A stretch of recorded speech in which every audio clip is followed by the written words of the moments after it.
Queridos irmãos, queridas irmãs da Diocese de Rio Grande, querido irmão Dom Ricardo, também lhe agradeço por esse convite de poder participar desse grande momento que vive a Diocese de Rio Grande, os seus 50 anos de criação.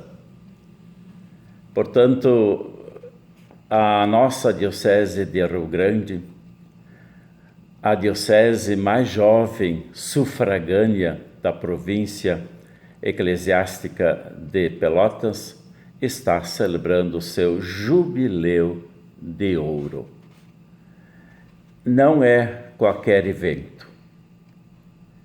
E gostaria de, logo de início já, dar os meus parabéns a esta igreja particular que teve à frente já Dom Didonê, Dom José Mário e agora Dom Ricardo. E parabéns por esse cinquentenário, o jubileu de ouro da Diocese. E estou participando desse terceiro congresso eucarístico dentro do ano cinquentenário da Diocese. O terceiro congresso eucarístico com uma reflexão bonita, né? Vários temas abordados por irmãos meus também. Assim, Dom Cleomar, Dom Carlos Rômulo, Dom Cleonir e agora então também com a minha participação. O que quero refletir com todos e com todas é sobre o sentido do jubileu na Bíblia. Foi um desafio bonito que Dom Ricardo me deu, porque me ajudou de novo a olhar os textos bíblicos para entender sempre mais essa realidade do jubileu, né, que foi celebrado na Bíblia e nós hoje, como igreja, continuamos a celebrar. É sempre um momento de muito carinho por parte de Deus quando nós celebramos qualquer jubileu, ainda mais um jubileu de ouro. Queria só também dizer que não se trata de uma palestra e muito menos de uma aula, porque numa palestra ou numa aula nós teríamos muitos dados a trazer presentes nessa hora de falar sobre o jubileu na Bíblia e o sentido do jubileu na Bíblia. Muitos dados. E teríamos que ter tempo para trabalhar os dados. Mas eu quero, de fato, me ater naquilo que foi pedido, procurar dar um sentido, né, para o jubileu, aquele sentido que é colocado pela palavra de Deus. A prática do jubileu, ou então a prática dos jubileus, é uma prática bíblica, que também depois se tornou uma prática da nossa igreja. Antes de entrarmos então no assunto propriamente dito, eu gostaria então que dessem uma olhada para o fundo desta gravação. Atrás, junto aos meus livros, eu coloquei um cartaz, podemos falar assim, ou então um grande placar, onde está retratado o patriarca Abraão, o primeiro patriarca que a Bíblia apresenta e com o qual Deus quis fazer a história de um povo de Deus. Ele é o pai desse povo de Deus, com o qual Deus realmente já fez uma aliança e se tornou o povo de Deus. E por causa dessa aliança iniciada com Abraão, depois retomada ao longo da história da salvação, até chegarmos à nova e eterna aliança celebrada por Jesus Cristo, tudo isso gira em torno daquilo que nós vamos falar do jubileu na Bíblia, do sentido do jubileu na Bíblia. Não teríamos a prática dos jubileus bíblicos e dos jubileus eclesiais se não fosse essa aliança que Deus quis e fez com Abraão e depois sempre renovando-a até chegarmos à nova e eterna aliança selada por Jesus Cristo. Pois bem, então, iniciemos a nossa reflexão sobre o sentido do jubileu na Bíblia.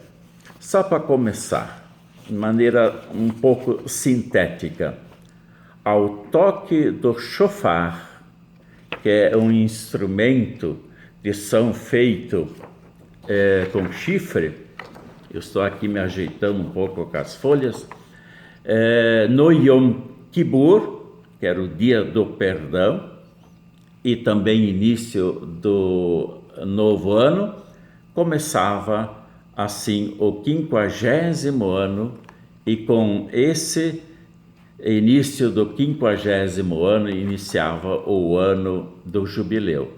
Isso está de maneira muito clara já no Levítico capítulo 25. Então, repetindo em forma sintética, ao toque do shofar, que é um instrumento de som feito de chifre, no Yom Kippur, que é o dia do perdão, e também início de um novo ano, começava então o 50º ano, e com o início desse 50º ano, todo o ano se tornava o ano jubilar. O 50º ano. Eu copiei no Google, e aliás tem muitas coisas que podemos ver no Google sobre também o jubileu. Eu trouxe aqui o instrumento shofar. Eu acho que todos estão vendo, de fato é um chifre, feito como um instrumento de som. Então, ao tocar esse shofar, no Yom Kippur, que era o primeiro dia do ano, e se tratava do ano 50, o 50º ano, começava então o ano jubilar. E a Diocese de Rio Grande também está vivendo os seus 50 anos. Estamos no ano 50º da criação da Diocese. O nome jubileu, que também nós podemos sempre entender como ano jubilar, provém da palavra hebraica Yobel, que significa chifre de carneiro, uma espécie, portanto, de instrumento de sopro.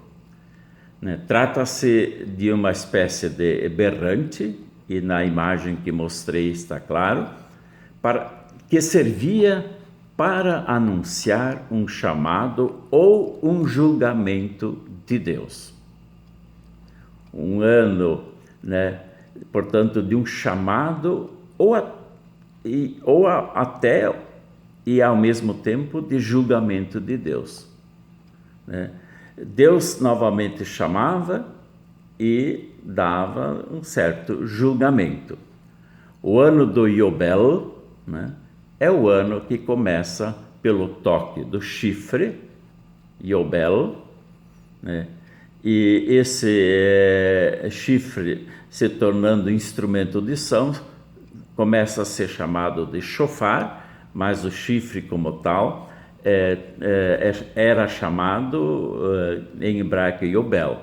Daí o nome também de jubileu, por causa desse chifre de carneiro que se tornou então um instrumento de som, o shofar.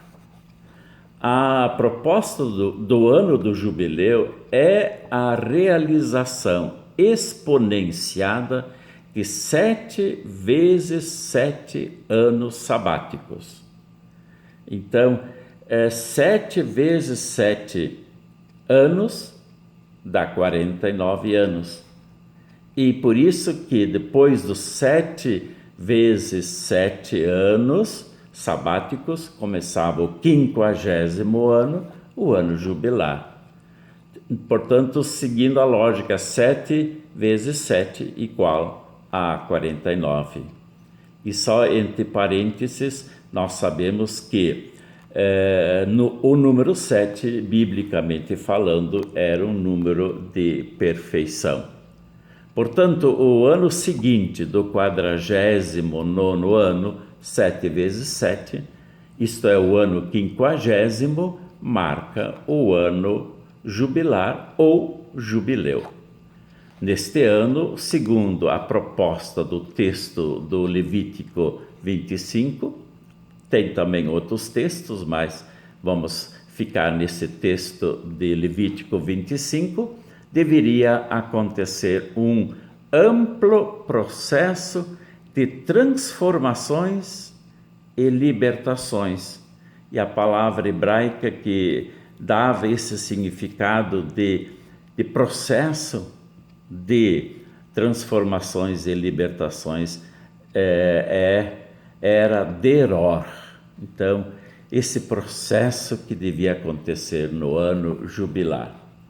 O texto do Levítico 25 propõe basicamente a realização de 4 ações ou atos essenciais neste ano do jubileu. Primeiro, descanso da terra. A terra tinha que também descansar. Isso está nos primeiros versículos, especialmente 8 nos primeiros versículos 1 a 7. Portanto, nos primeiros versículos 1 a 7, mostra o descanso da terra. Já os versículos logo depois, versículos 8 a 34, apresentava então a reintegração de posse da terra. Todos podiam e deviam novamente voltar a ocupar o seu pedaço de terra, e os que tinham acumulado terras tinham que também voltar atrás e, de uma certa forma, retribuir aquela terra alcançada. Terceira ação importante, ou então ato essencial, é a proibição da cobrança de juros. Levítico 25, 35 a 38. E por fim, quarto, a libertação ou resgate de escravos. Levítico 25, 39 a 55. Queria chamar a atenção um pouco para 2 versículos desse capítulo 25 de Levítico.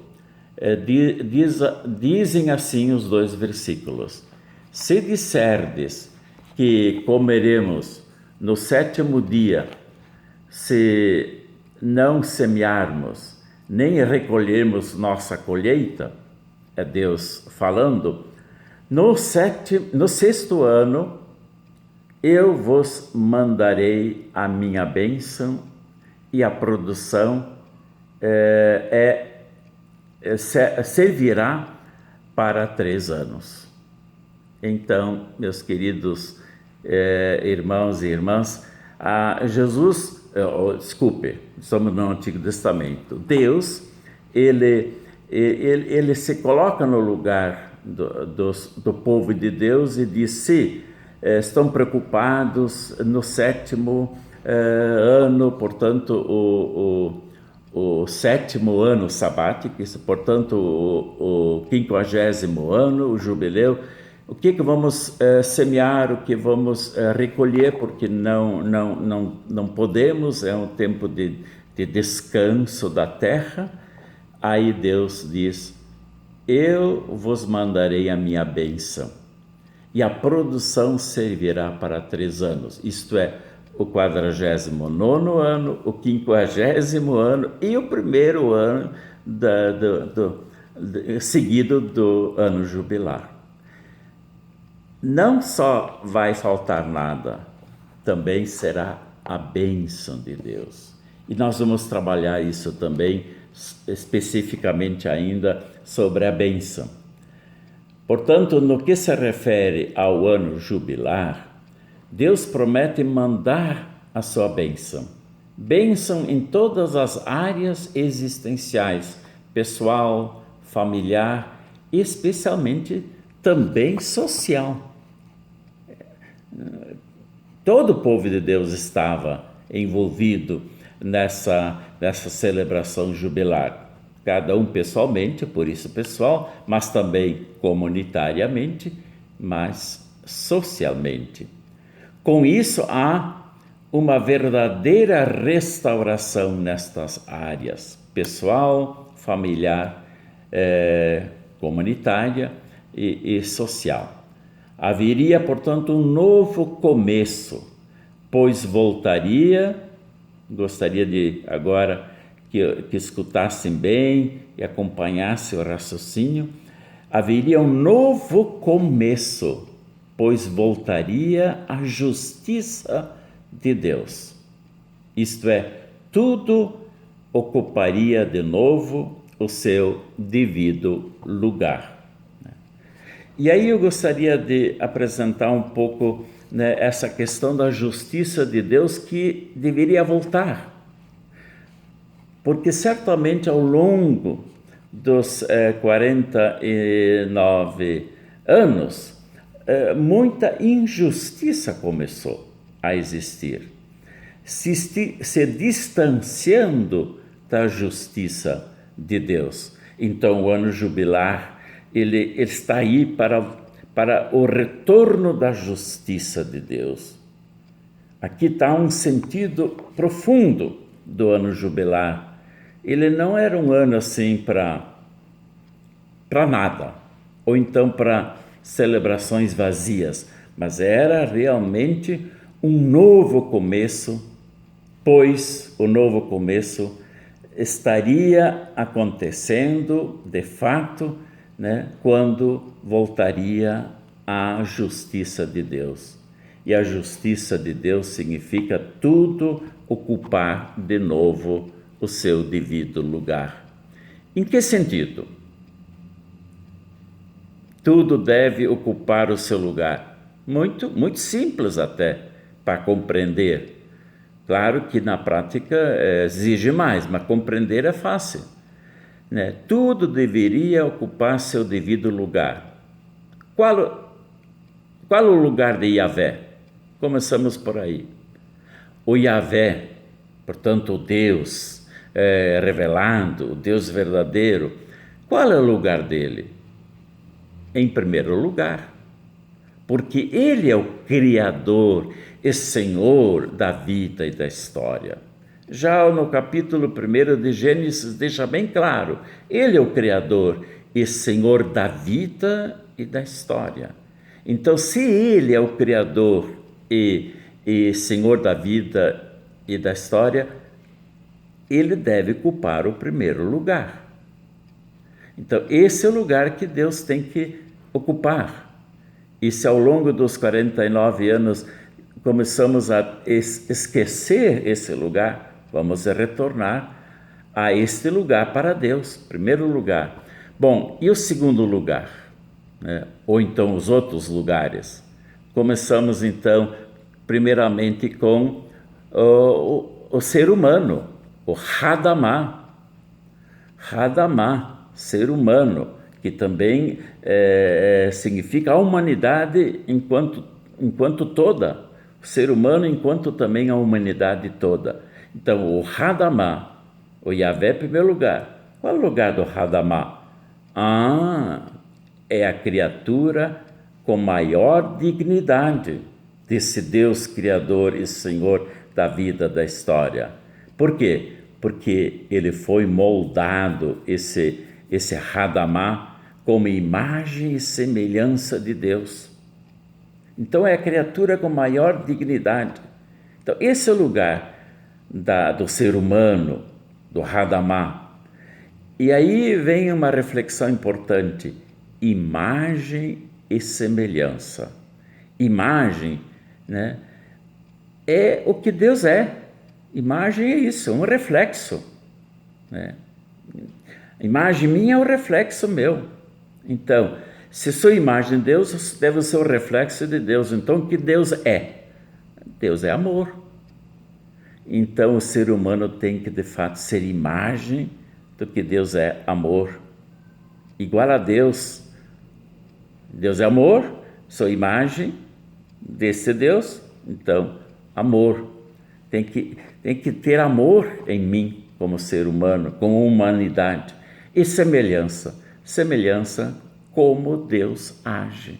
Eu ajo como igual a semelhança. Então, e como Deus age? Amando, porque Deus é amor. Então, como é que eu devo agir? Amando. Eu devo ser como Deus é amor e agir como Deus age amando. E por isso que o ser humano tem essa dignidade. Ninguém pode contra essa vida. Temos que defender essa vida. Dom Ricardo é aquele bispo que, em nível nacional, é responsável pela vida, numa comissão da conferência. A vida do ser humano acima de tudo. E lutar para que haja vida, porque o ser humano tem esse lugar de ocupar o ser imagem e semelhança de Deus. E o resto, vamos dizer assim, o Shamaim e o Eretz, Shamaim céus e Eretz a terra, quer dizer, na concepção dos nossos irmãos lá do Antigo Testamento e também já ainda do Novo Testamento, todo o resto da criação era Shamaim e Eretz, céus e terra. Mas junto com os Shamaim e a Eretz, né, os céus e a terra, também os Nefesh Hayah, em hebraico, isto é, seres viventes. Qual é o lugar, então, dos Shamaim, da Eretz, dos Nefesh Hayah, dos céus, da terra e os seres viventes? Na terra e nos céus, né? O lugar deles é a serviço do Hadamá, a serviço da pessoa humana, né? E louvor do Criador.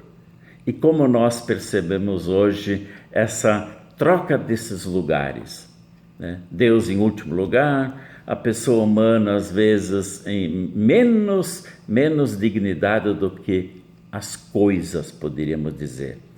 Mas eu já percebi que estou adiantando o meu horário. Vamos fazer um pequeno intervalozinho. E eu sei que o pessoal está pronto para entrar com uma música e depois nós retornamos.